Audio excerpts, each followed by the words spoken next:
High guys, السلام علیکم ورحمۃ اللہ تعالیٰ وبرکاتہ۔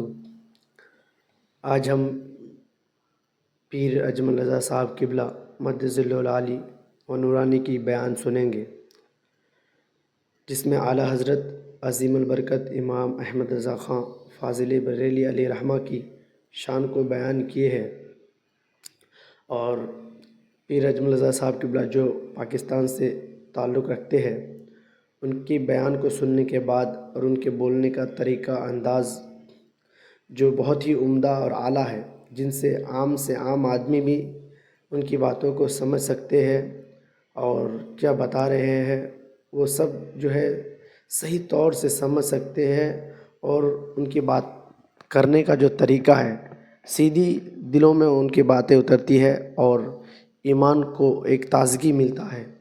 تو چلیے ہم پیر اجمل رضا صاحب قبلہ کی تقریر کو آج سنتے ہیں۔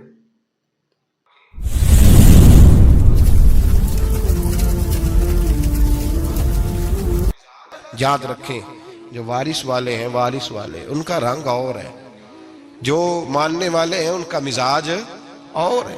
اپنی زندگی لوارثوں کی طرح نہیں گزاریں، تھوڑا سا ادھر گیا تھا تو پھر تھوڑا سا ادھر گیا تھا تو تھوڑا سا، یہ کیا بات ہوئی؟ اپنے آپ کو، اپنی نسبت کو، اپنے عقیدے کو مضبوط رکھیں۔ 1 انچ کے لیے اعلیٰ حضرت فاضل بریلوی رحمت اللہ علیہ کے مکان کی دیوار گر گئی، ایک کونا مکان کا، آپ جانتے ہیں پرانی دیواریں چھوٹی ہوتی تھی اور بارشوں میں اکثر گھروں کی دیواریں گری ہوئی ہوتی تھی۔ ایک سائیڈ کی دیوار گر گئی تو اس کونے میں ہندوؤں کا گھر تھا۔ اب مستری صاحب رات کو آئے، ان سے بات ہوئی تو کہنے لگے سویرے کام شروع کروں گا۔ کہا 1-2 صاحب نے کہ ہندوؤں کا گھر ساتھ ہے اور وہ دشمن بھی بڑے زیادہ ہیں، تو رات کو ہی ہو جائے۔ کہنے لگا جی نہیں، میری مجبوری ہے، مزدور کہاں سے لاؤں گا، بڑے معاملات ہیں، سویرے شروع ہوگی۔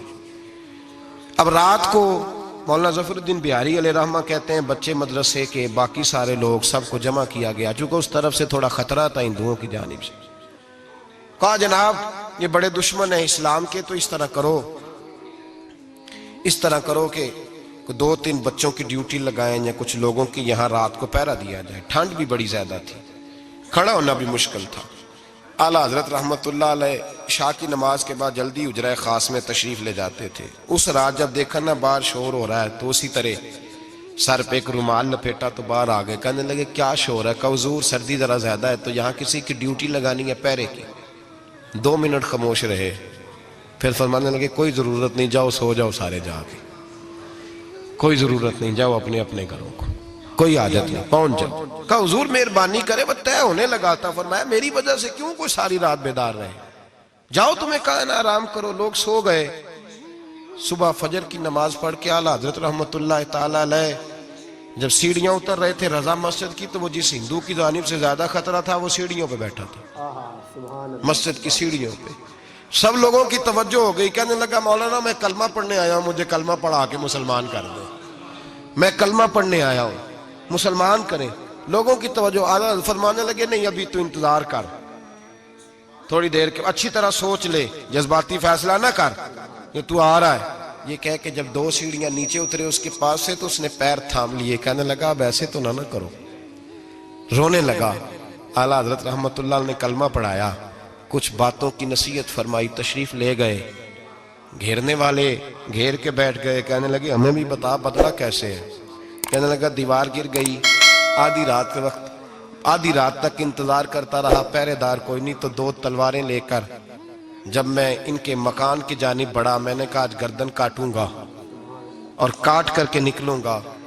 کہتا ہے جب میں قریب آیا تو 2 شیر کھڑے تھے، اوپر سے پلٹ کے آیا تو پھر کھڑے تھے، ادھر سے پلٹ کے آیا تو پھر کھڑے تھے۔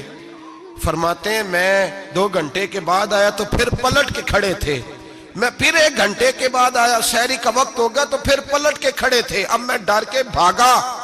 کہتے ہیں فاضل بریلوی نے اپنی کھڑکی سے منہ باہر نکالا، کہنے لگے اور کتنا تجربہ کرے گا؟ مجھے تو لاوارث سمجھتا ہے؟ لاوارث ہوں میں، اور کتنا تجربہ کرے گا؟ بس کر، مان جا۔ میں نے کہا حضور یہ کون ہے؟ مجھے بتائیے تو صحیح یہ کون ہے؟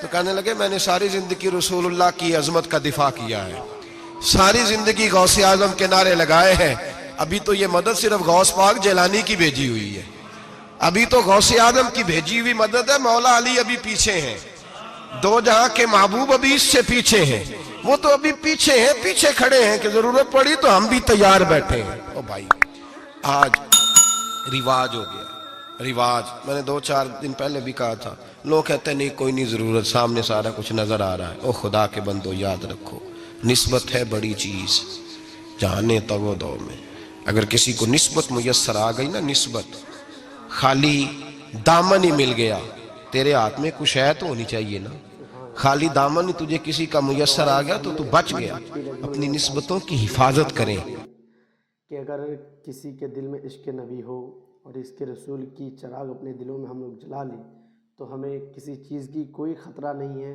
کسی چیز کی کوئی ڈر نہیں ہے، کسی چیز کے آگے ہمیں جھکنا نہیں ہے۔